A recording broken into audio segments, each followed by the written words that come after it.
How we see ourselves is so very important. What are your thoughts on how to have a healthy identity? Whew, healthy identity. So the question then is, who are you, right? Yes. Like that's who are you? How do you see yourself? What's the image in your mind about who you are? It's filled in by so many different, elements. For kind of your city, where you were born. Like if you're from the north, you're from the south, you're from the east, but like that's part of your identity. Maybe even your heritage, where your ancestors are from, creates part of your identity.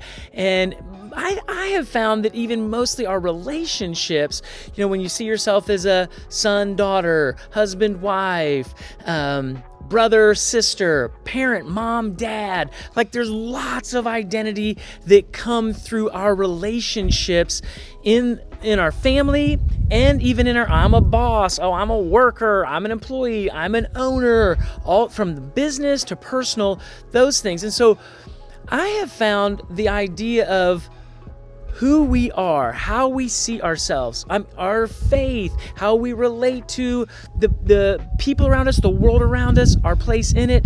There are just so many variables, Monica. I mean, that's like a big loaded question, but it's a really important one, particularly as we imagine ourselves in the future. Who are we in the future? Because oftentimes we set goals around everything that we want to do, but not necessarily who we want to be.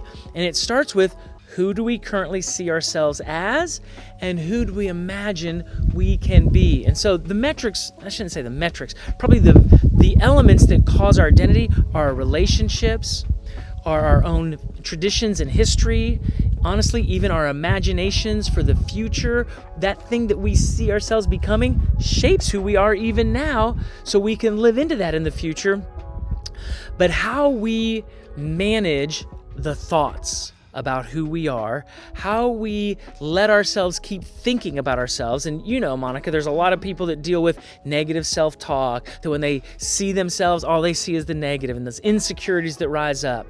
And so the critical approach to a healthy self-identity, great self-talk, great relationships that you see yourself in, great appreciation from where you came from, wrap it all together, and you've got a basis for who you are.